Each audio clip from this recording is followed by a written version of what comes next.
It's always fun chatting with people on Get Down to Business, people that share similar interests and a similar passion for career jobs and, of course, everything small business jobs and entrepreneurship, which is what Get Down to Business is all about. Joined on the phone by Jeff Carroll. Jeff, thanks for joining us on Get Down to Business. Shalom, it's good to be here. Thanks for having me on. Absolutely. So I know you're no stranger to radio. I know you used to host a weekly series called the Career Revival Tour. Right. Curious if there's any top 3 tips that you can provide for our listeners regarding some of those lessons that you've learned along the way for job seekers. Well, I think, yes. I would have to say, obviously there's a lot of them, but I would have to say that kind of the 3 secrets or in regards to really developing a resilient career, especially in today's marketplace, because it's far different than it was even 5 years ago, is number one, I think a lot of people have to become more focused on creating a job or creating work versus necessarily finding a job. And it's not to say that jobs aren't out there, but what I'm saying is that because we are one statistics that really, really jumps off the page is that in 2010, 26% of the workforce were contractors or freelancers or non-W-2s. By 2020, that's going to be over 40%. So I guess what I'm saying is the one secret is that people have to know their skills and talents, their brand well enough to know how they could go out in the marketplace and create some jobs or create work for themselves. So know it well and be able to articulate it as well. Knowing it is one thing, but be able to vocalize it and verbalize it is important too. Oh, you're so right, Shalom. You're so right. I mean, because it doesn't take very long to ask somebody, so what is your brand? And, you find out that we all can stumble over a couple sentences and, we're not quite sure what that is. So that's tip number 1. Tip number 2. Yeah. Tip number 2 is that we are always in transition. A lot of people have always thought, well, I don't have a job. I land a job. I'm safe. You know what I mean? I can breathe a little easier. And you might be able to breathe a little easier for a month or 2 or maybe a couple of years, depending upon what happens. But the fact is that with companies being bought, sold, mergers, all the kinds of things that happen in today's environment, workplace, it's kind of like we're all in transition all the time. Of course, okay? And use your relationships at all times. Don't think that once you've landed, you've landed.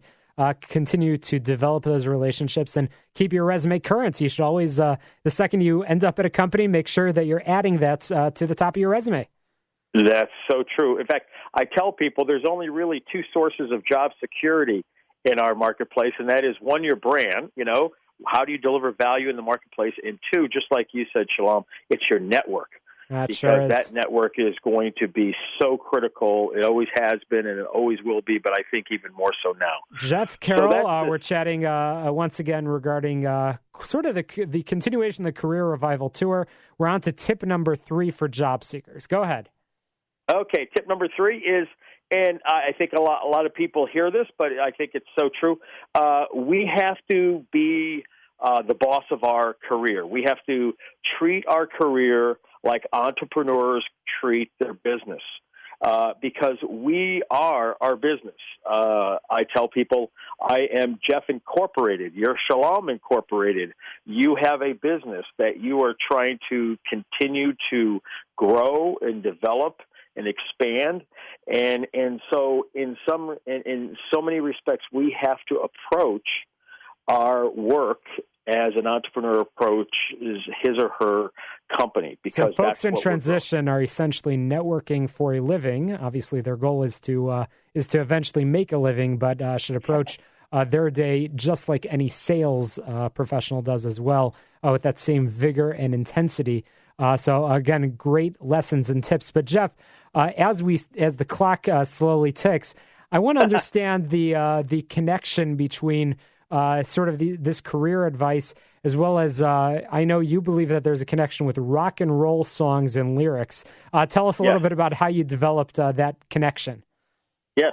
Yeah, well, it's one of those kind of serendipitous moments that happened maybe, I'm going to say 12, 15 years ago, where I was sitting with a friend, and we were talking about rock and roll music and, in adolescence, and I said, well, let's rock and roll through middlescence, so to speak. And so that began kind of the whole thought process around, hey, why don't we take rock and roll, who's music that is so resilient, and let's look at some of the songs and some of the lyrics and see how they are so related to careers, or should I say, provide some insights into careers. And so that's kind of what started my journey. And when you start, I certainly look at, I use rock and roll music from Petty and Springsteen and Aerosmith, the Eagles. I mean, I'll use any songs, but some of these lyrics are just so, Jeff Carroll, we're quickly running out of time. I'm going to want to follow up with you on that subject. Fascinating lessons, fascinating tips,